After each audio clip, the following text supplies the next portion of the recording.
Spire.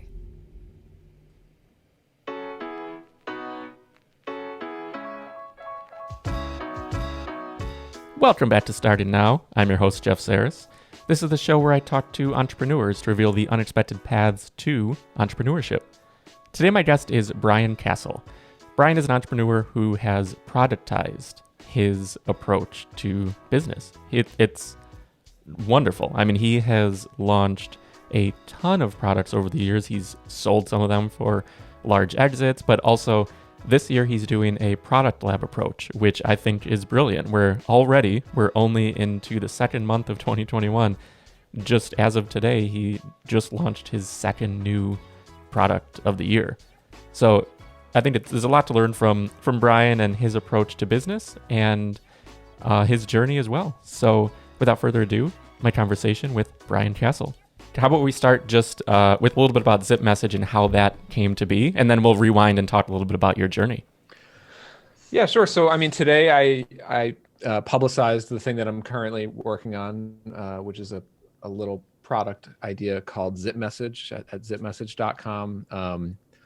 I guess it's a big day in that I announced it, but right now this year in 2021, at least the beginning of it, as you saw, like I'm taking this like product lab approach where I'm just kind of working on a couple of product ideas to see what's there. You know, one thing that I've learned from doing many products over the years is you don't truly learn what's what with a product until you actually offer it to the market. And I don't mean like just an idea and like talking to customers. That's very important, of course, but like actually having a product in hand for a customer to try and use and try and make a buying decision. That's where you really learn what is it about this product that's valuable or not so valuable, and then you can decide. And so this year, I just wanted to move much faster of going from like idea to building it and shipping it. And so today, Zip Message is a little tool that it makes it really easy to get a video recording or a screen share recording from someone else. And that could be like from your customers, from your clients, from like a colleague on your team. It could be like somebody you're hiring, so like hiring interviews. And it's all about asynchronous communication, meaning the opposite of live Zoom calls all the time. You know, everybody's in different time zones. We're working remotely. So we just want to kind of, ask a question, get a video response back, or record a video, send it to someone, get their response back, and you can go back and forth asynchronously. And it's very lightweight. It's you can just share your own link, like zipmessage.com/Jeff, and you can share that out with. You can tweet it out to anyone, or you can just pass it to a single customer or something and start an asynchronous conversation. And then the thing with it is that it's zero friction for the other person. So your customer or someone, like, they don't need to download anything or install any plugins or sign up for any account. Like, all they need to do is click your link. They open their browser, they can turn on their webcam or turn on their screen share and record. And then you're off to the races. So what was the moment then that really struck you? What was the need that you found that product along the list of the many other ones we'll talk about? What was the first like impetus for diving into it very recently? So a couple of months back, my other product, which I'm still running and I'm working on, is called Process Kit, and that's a SaaS product. It's a very different type of software product. So that one is more aimed at like agencies for setting up your processes, especially your repeatable, standard operating procedures with your team. But it turns those into tasks, and it automates a lot of your tasks with your team and with recurring projects and tasks and stuff like that. So that's a product that's a lot more complex to use and to get set up and to get on board. We have a big Zapier integration for that. And so I was doing customer support for that a couple of months ago. I mean, I'm still doing customer support for it. And there's a lot of times where I just need to see what the customer is seeing. and I could check out like their account to check out their settings or something like that. But a lot of times, especially when they're dealing with like Zapier issues, I can't log into their Zapier account, at least not easily, so, or without like scheduling a live Zoom call or something like that.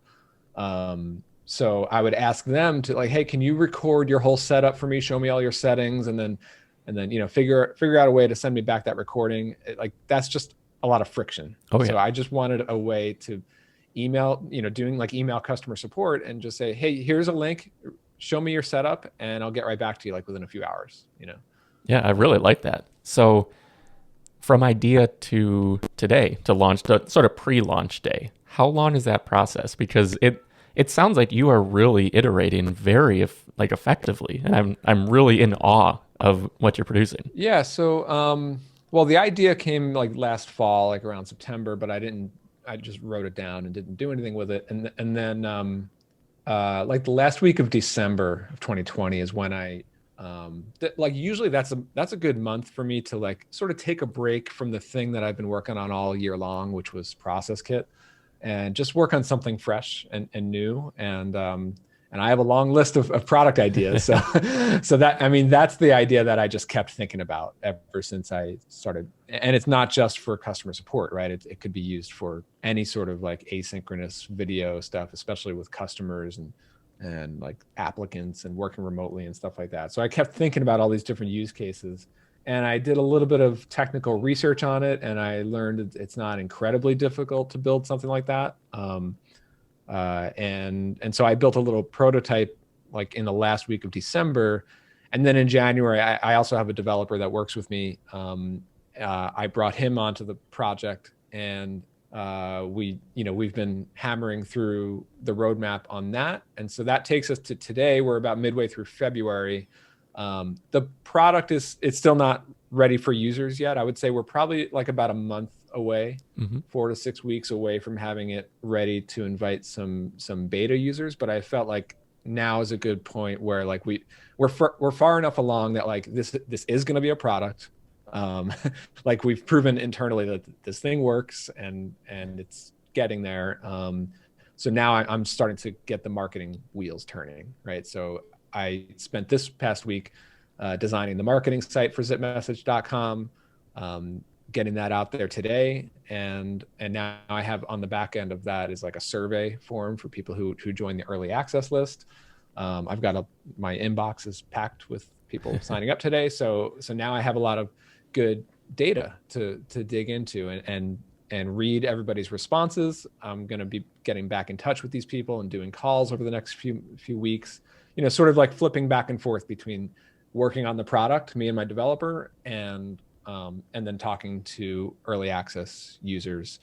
And then the plan is to start inviting the first users probably mid-March. And nice. Really the goal for this thing, like I said, is to move quickly. So I think basically from like starting to build it in December, I think we can have beta users by March. So about a 3-month process to get to those first users. And then it's a matter of figuring out like, okay, who does this resonate with? Is there a market for this? Does the pricing make sense? And we'll go from there. It could be something that like, hits a nerve and it's clear how I could market it, and then I'll keep pushing on it. Or I could just sort of let it run slow and steady for a while and hop over to my other product, Process Kit. The nice thing, and just stop me if I'm just rambling here, but no, it's great. It's great. Well, like at this point in this journey, I've been, self-employed now for like 13 years. I have another company called Audience Ops, which is like a productized service, and I'm mostly removed from that day to day. And it sort of like pays my bills, and I've got a really great team who's running that. So I have a lot more freedom and time in my schedule, like day to day, so that I can really devote all my hours to, hacking on new product ideas or trying to grow, software products. And that takes a lot more work and a lot more time than like a service business. Oh yeah. So it's been good these last few years to kind of hack on it. You're building frameworks though, it seems like. So removing yourself from audience ops, was that mostly a hiring task, or was that a systems task? Or I mean, it's some balance of both, I'm sure. Yeah, both. I mean, very much systems. Audience ops since day one. I launched that back in 2015. Um, it's been a productized service from day one, intended to run with other people in systems. And could you define From the the very beginning. productize? Because I think it's a great concept. Yeah, so I think of productized services as like it's a form of services, like done for you services, but it's a little bit different than a typical agency or a typical consultancy or freelancing in that, those tend to be a little bit more like a freelancer or an agency working with a client and defining the scope of every individual project and defining a long proposal. And then you do that again and again. And it's probably very different from one project to the next. And you work with many different types of clients. And that can be great. You can grow a very large agency that way. But I found that it's easier to scale, and especially if you intend to remove yourself, if you start with the idea that every project should be more or less the same scope, the same, the way that you do things, the schedule of delivery, the tools that you use. If you can make that as similar and standardized as possible, then that's much easier to make it repeatable, to build processes around it, to hire people to carry it out instead of you. So if you start there as your goal, well, how do you get there? Well, you have to figure out what is a specific problem that you are well positioned to solve, that a known market of people or companies know that they have this problem and they need to pay to have it solved. So then you can sort of like present your productized service as like, so in our case, we do blog content as a service, right? So when you're a company, especially if you're like a WordPress plugins company or a SaaS company or something like that, you need blog content to educate your customers or do SEO. That's a problem that these companies have. Mm-hmm. They need to solve it in one way or another. Either the founders are writing the content, or they hire a freelancer, or they hire a generalist agency and it's very expensive, or they don't really specialize in that. Well, with us, like if you need blog content, our solution is the blog content. We research, write, plan out topics for you. We do the publishing, the newsletter, the social media for your blog, and all that is a process, and it has a price tag, and it has predictable packages, and so it's just very easy it's easy to sell it and scale it that way, but it's actually very easy for clients to buy it. It's a lot easier, I think, than an agency, because if you're going to an agency or a freelancer, like you have to do all this work to like tell them what you want and then evaluate the proposal, do the negotiation. Whereas this is like, oh, I have this problem and that's a solution. Let me buy that. Mm-hmm. And then do you, since it's writing and there's a lot that goes into that, do you have a specific niche? Is it like startups, like tech startups, or is it more of a broad approach? Yeah, I mean, we've focused a lot on B2B SaaS. Mm-hmm. But we've gone a little bit more broad than that and across different industries. Like there are like WordPress SaaS, and there are like financial tech SaaS that we've written for and stuff like that, and everything in between. But yeah, like almost all of our clients are B2B.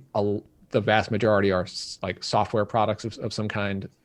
So that's kind of what we focus on. Yeah. Finding that niche and really developing the systems, like you said, that seems immensely valuable. So I just want to rewind a little bit and talk about sort of your origin story. So like, what did you expect? What did you sort of have envisioned for yourself before you dove into entrepreneurship? Let's see. I thought I was going to play outfield for the New York Mets. That didn't pan out. And I thought I was going to play in a band. That also didn't work out. I actually went to school for music production. I was pretty serious about music for my whole life, really. But I thought that I was going to pursue a career in, like, I really wanted to work in recording studios, recording and creating and producing music. And I still do that as a hobby these days. But I mean, I got a degree in audio engineering and production. And after college, I did work in a few studios kind of as an intern and like a low-level employee. And I did some projects on my own, but it's tough. Like the music industry, breaking into that, like it's a mix of, like, there's not much money in it and you need a ton of luck and it's extremely competitive. And I kind of came to the conclusion that, like, I don't see a pathway where I can really do well in this career, at least not soon, without getting really lucky, you know, and I didn't like that proposition. So I kind of stepped back and I went to my other thing that I was really interested in, which was the web and technology. And I had hacked around with like HTML and stuff, making websites for my band in college and stuff like that. So then I got an intern at a web agency in New York City. And that's where I went from like amateur to like, actually knowing how to build a website professionally. And I learned a ton there, you know, working on like big brand, nationally recognized websites. Like you really, and this is back around 2005, when, you know, the tools of the web are not what they are today. But I really learned a lot about, you can just figure anything out. If there's one thing that becoming a web developer and a web designer that taught me, I feel so incredibly lucky that I was able to learn this early, like in my 20s. I mean, it's literally like, if you see something, you just need to pick it apart and figure out how it was built, and then you have that skill. And like web design, like designing websites is the perfect like first entry point to building anything, really. And I didn't think I was going to become like an entrepreneur or products or any of that. SaaS, like I didn't know what these things even were. All I was interested at first was like, I like the web. I think this is interesting, and I like to design things. So I was working at this web agency, and then I noticed that this agency was hiring freelancers, and I was a full-time employee there. I was like, how come that guy or that girl gets to come in here like 2 or 3 days a week for like an afternoon and then go off and do their own thing like the rest of the week? And I was like, I have the same skills that they do. Why am I sitting at this desk 9 to 5, you know? And that's when it sort of clicked. And then I started Googling like, well, what is a freelancer? Like, I didn't even know. You know? Oh yeah. And then I found Freelance Switch, the old blog. Oh yeah, I forgot about that. Yeah, I don't think it's around anymore, but I learned a lot about what it means to be a freelancer back in like 2005, around there, 2006. And actually, I guess, so I went freelance in 2008. January 2008 is when I left the agency, became a freelance web designer. And I did that for a while. I thought I was really just going to be a freelancer and do websites for clients. And I did that for a few years, and that's when I got into WordPress. And the whole idea of products wasn't in the plan. I didn't know anything about that. I just, all of a sudden, I stumbled into this company called Woo Themes, and they're making these WordPress themes, and this company called Press 75 and Studio Press, and like, oh, that's a thing. Like, they designed WordPress themes and they're selling them as digital downloads. I have that same skill set. Why am I working with clients when I can just sell digital products? And so that was the first time I started getting interested in like selling digital products. And then from there it snowballed. I learned about SaaS and productized services and all that. Yeah, I mean, identifying your skills, just like you said earlier, is what you're doing right now. You're identifying your skills and finding the market, the product, the way to apply that for other people. Like it's wonderful, and it shows like that's like sort of a thread throughout. It seems like starting with music and all the way through, that these are the skills that you're applying in. So this year you're doing the product lab approach.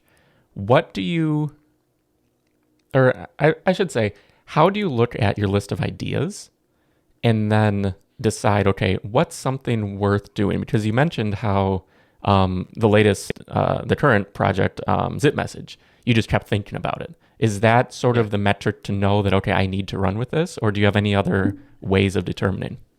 Yeah, I mean, that's a good question. It's something that I'm trying to get better at, frankly. And it's really, really difficult because I think when you do this long enough, you start to, I mean, it's natural that you come up with a lot of different ideas and you start to identify, that could be a potential pain point that I could solve, or there could be a market there, or this would be sort of interesting. I think it's kind of cool. Like there's a lot of those and I have a long list of them, but I'm learning, I've learned the hard way many, many times that it's not just about figuring out like, oh, nobody else is doing this idea. That's actually probably a red flag. You probably want to be in a market where there is some competition. I think it's just an ever evolving like checklist of things. And I think it's also a learning from the past, right? Like one idea to the next, right? So when I went from freelancing, I got a little bit frustrated of living in like project to project and doing proposals and client work. So that's what led me to Productize services. How can I make this more predictable, scalable, so that I could hire a team? And then from there, it was like, okay, the Productize service works really well, but it would be great if I could scale this even more. And I'm really interested in designing software products now. So that seems like a good direction for me. So that's sort of a roundabout way that I got into doing Process Kit. And now working on Process Kit for the past 2 years, I learned, well, Process Kit is good. It has a good customer base and it's growing. But it is a lot of work to get companies to adopt it, So, and we have like templates and we've worked on the onboarding and things like that. And it's a lot easier now, but still it's like a big shift for an agency to have their whole team adopt Process Kit. So then in my next product ideas, like Zip Message, I was looking for something that could be very simple and fast to start using, and the idea of Zip Message is you can start it and start a conversation like right now and get you get that value from the product, immediately. Mm-hmm. And then the other thing that I like about Zip Message is that it has a viral component. If you're going to do a conversation with someone else, inherently they're going to see Zip Message. So I like that aspect of it. You want to look at the product ideas that I think obviously solve a known problem. B, you want to look for something that has an existing market of people who are proven to pay money for tools like this. And I think the hardest thing is to figure out, is there a marketing channel that you are able to tap into? And I've had like mixed success with that piece, the marketing piece, to be honest. I like one example is like looking back, we kind of skipped over it, but I did a business called Restaurant Engine. Oh yeah. Back in, started it in like 2011 and I sold that business in 2015. That was a WordPress website's, like a website builder aimed at restaurants and hotels, and it was all built on WordPress. And it did fine. Like, and I figured out how to like grow it with organic search traffic and a lot of content, blog content and whatnot. But I had a challenge with it of like, I'm not personally connected to restaurants, and it wasn't easy for me to go sell to like really keep pushing and growing in the restaurant industry when I wasn't really in it. I didn't have any inroads. So, I think that like you want to choose products where you feel confident that you can like spend several years actually trying to grow this thing. It's like a founder it's market. It's like a founder fit. Yeah, exactly. Yeah, that's so important because we talk about like product market fit, and like the market needed that, but you weren't necessarily the founder to create that product, which, yeah, it's important to, you were very capable of it, but you weren't just as in it as much as some of the other things. So looking at a micro product, I mean, you're sort of this year, it feels like you're doing more micro products. You said really quickly, the value is quickly apparent. So do you have any set goals of how many you would like to approach this year? How many products? Yeah. Really not that many, to be honest. Like I call it a product lab, because I mean, it's not even a thing. It's just like my approach to how I'm working this year. Mm-hmm. And it's when I use the term lab, it's really like it's an experiment.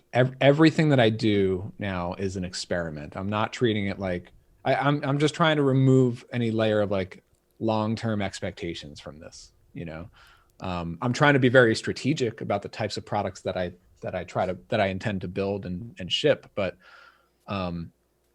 the way that I look at it is like every one that I decide to launch could have any number of outcomes. One outcome is this was a fun little learning project, good to kind of put on the shelf, and it's there, and it was super small, and it only took me a couple of weeks. Like that would be like Thready that I shipped a couple of weeks ago, but I don't see it having much long-term potential. It's there, could move along nicely as something in my portfolio. Then there's another outcome could be, all right, this is a little bit bigger, and it could turn into a business, but it's just a long, slow ramp.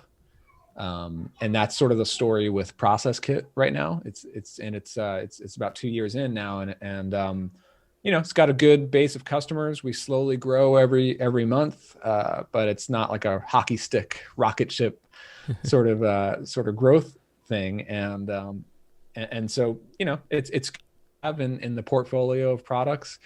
Another one could be like, you launch it and it really does well, and then that sort of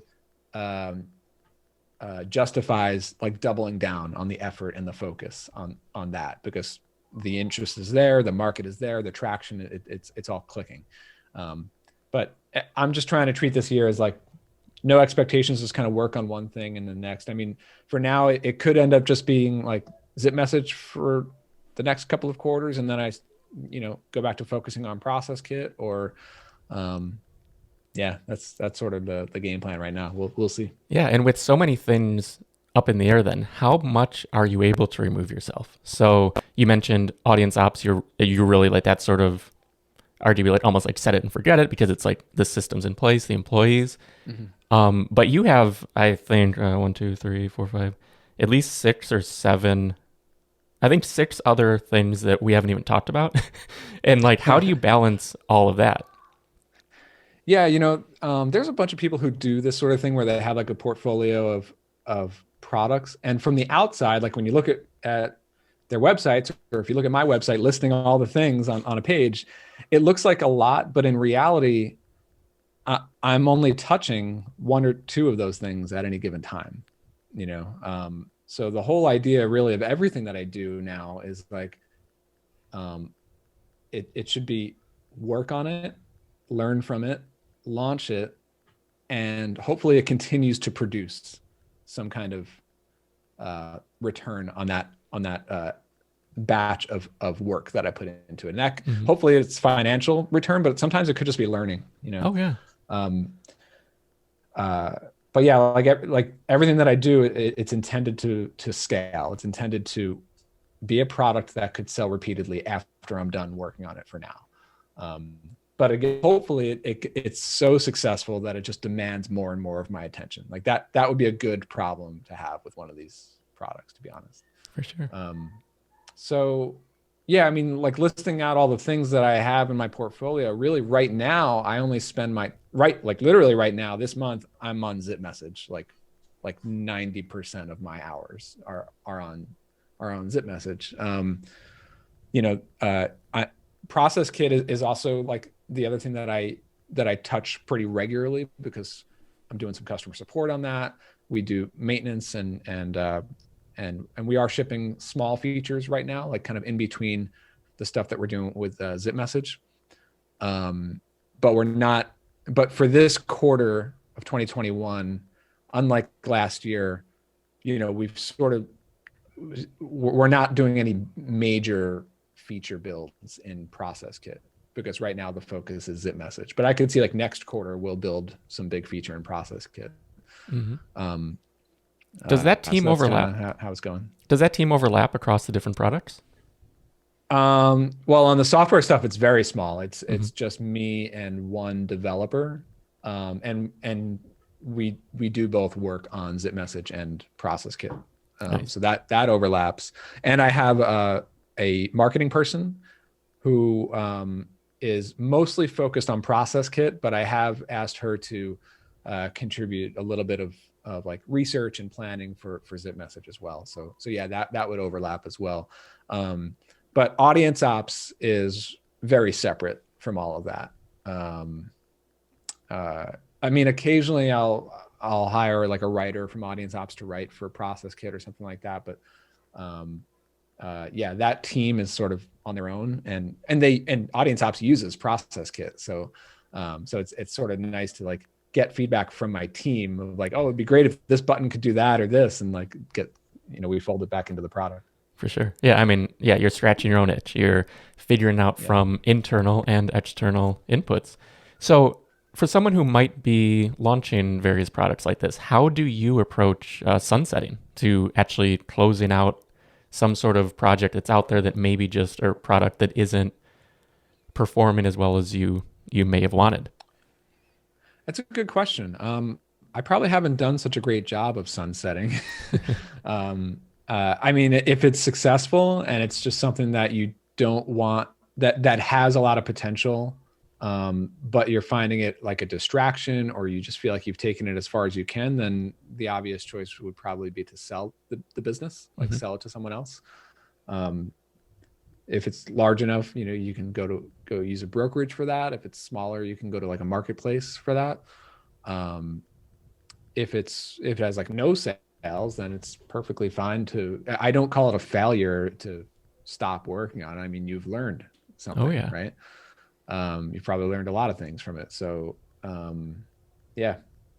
I mean, I have a couple of like, and I mean, I was learning to code a few years ago. So I learned by building simple products, and I still learn as I build products. So, some of those were just like sort of a learning experiment, but it's a little product in the portfolio, So for someone just starting out, because as you mentioned, freelancing, doing services, like spending your time is sort of the easiest, the shortcut to becoming a freelancer, then an entrepreneur. If someone is trying to determine what they should start out with, would you recommend products? Would you recommend a hybrid of the two? What would be your recommendation for someone brand new? Well, I have some advice for anybody who's freelancing, and it's probably the opposite of what you've heard from most freelancing advice. Work on stuff that you're not getting paid for. And what I mean by that is, obviously you're a freelancer, you're going to charge for your time when you're working with clients, as you should, and you should probably continuously increase your rates over time. And that's great. You need to pay your bills, but you need to carve out some time to work on your own products and your own ideas. I mean, they don't even have to be products. They could just be things that you want to do. And even better if you can put them out publicly. So like one thing that I did, I co-host a podcast now, but I did a few podcasts over the years, and I did one back when I was a freelancer. Me and another freelance web designer, we teamed up and did our first podcast together. And it was a great way to start getting our ideas out there. We were getting paid $0 to do this. It took an hour of our time, when both of us charged a lot for an hour of our time, but you do it for free just to get your ideas out there. That's one idea, is do a podcast or write a blog, write a newsletter, create a simple product, write an ebook, create a WordPress plugin, a WordPress theme. Like any of these things, you might not make much money from it. I mentioned earlier, when I was a freelance web designer, I became really interested in seeing what they were doing at Woo Themes and Studio Press. And let me try that, right? I spent like a lot of my hours just designing and building WordPress themes. And it probably amounted to, and I ended up selling some, but it amounted to like less than 3% of my annual income from those things, right? but it was like the most incredible learning experience. I learned how to sell things on the internet. I learned what it means to actually market a product. Like, you learn so much just by doing these things that you don't get paid for. And I think more freelancers, if you ever intend, you might love freelancing now, but if you ever intend to grow up and kind of level up to the next thing of like running a business, like, you're going to need to experiment and try things, and you're not going to get paid for them. Like, that's just the reality. You know? Yeah, for sure. And I think that's great advice even for building the freelance customer base. I mean, when someone's brand new, they don't have a portfolio, they don't have the network. And I mean, we, like, as Spire, like our main company, we've never marketed, we've never done anything. It's 100% word of mouth. And it all started by just helping people. Like, sort of our sort of guiding principles, if what we're doing makes someone else's life better, it's a good business decision. And really, I think that just works across the board. And it's a great piece of advice, because really you're advising them to get the experience, get that kickstart into that world, and understand, okay, how do I sell a product? How do I build a product? What is this? Even if it isn't going to have the return. I think that's wonderful advice. And I love that approach and your whole approach to entrepreneurship. So I don't want to take too much of your time. Like, I really appreciate you taking the time out to chat. Where should we send people to check out everything you're up to? Yeah, so like these days, I'm probably most active on Twitter. I'm at CastJam on Twitter. My personal site is briancasel.com. And from there, I've got links to all the products and stuff that I've been launching. But Yeah. So thanks again. I really appreciate it. And good luck with me on. This is fun. Yeah, good luck with Zip Message and the other launches this year. I want to thank Brian for joining me on this episode. Be sure to check out everything he's up to, and give him a follow on Twitter. He's a great follow, and you can follow the journey of the product lab approach that he's taken to 2021. As always, this episode of Starting Now is brought to you by Built. At Built, we help you get started online. Whether you want to start a blog or a business, head on over to built.co. That's BYLT.co to get started. Built, your website, built for you, simply. Finally, if you're enjoying this, be sure to subscribe wherever you're listening right now. And that'll do it for this week. I'm Jeff Sarris. This has been Starting Now, and I'll see you next time.